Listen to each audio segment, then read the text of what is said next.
নমস্কার বন্ধুরা, আমার চ্যানেলে সবাইকে স্বাগত। আজকে আমি বানাচ্ছি লাউ চিংড়ি। এটা ভাতের সাথে খেতে দারুণ লাগে। আশা করছি আপনাদের সকলের খুব ভালো লাগবে।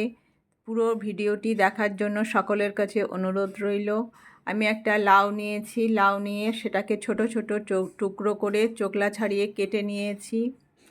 আর নিয়েছি কিছু চিংড়ি মাছ, ওর মধ্যে ভালো করে ধুয়ে নুন হলুদ মাখিয়ে নিয়েছি।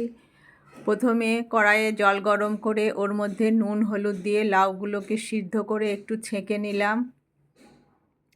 তারপর কড়াইয়ে সর্ষের তেল গরম করে প্রথমে চিংড়ি মাছগুলোকে ভেজে নেব।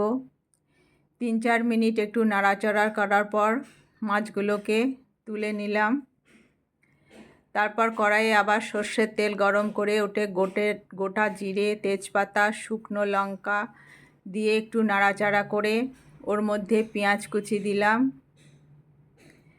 পেঁয়াজ কুচি দেওয়ার পর 3-4 মিনিট ভাজার পর যখন হালকা ব্রাউন কালার হয়ে গেল তখন ওর মধ্যে আদা রসুন বাটা, টমেটো কুচি, লঙ্কা গুঁড়ো, জিরে গুঁড়ো, ধনে গুঁড়ো, অল্প একটু চিনি, লাউয়ের তরকারি একটু মিষ্টি মিষ্টি ভালো লাগে,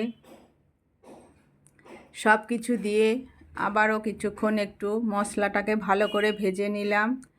তারপর মশলা থেকে যখন তেল বেরিয়ে গেল তখন ওর মধ্যে সিদ্ধ করা লাউগুলো দিয়ে দিলাম। তারপর মশলার সাথে আবার সব কিছু একটু ভালো করে মিশিয়ে নিলাম।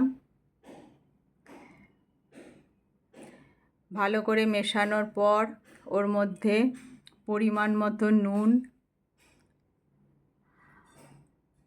আর একটু চিনি দিলাম। লাউয়ের তরকারি মিষ্টি মিষ্টি ভালো লাগে। তারপর আবারও সব কিছু একটু ভালো করে মিশিয়ে নিলাম। মেশানোর পর ওর মধ্যে 4-5টা কাঁচা লঙ্কা আর ভেজে রাখা চিংড়ি মাছগুলো দিয়ে দিলাম। তারপর আবার একটু ভালো করে সব কিছু মিশিয়ে নিলাম। মেশানোর পর কিছুক্ষণ ঢাকা দিয়ে 5-6 মিনিট মতো একটু ফুটিয়ে নিলাম, তাহলে ভালো করে লাউগুলো একটু সিদ্ধ হয়ে যাবে।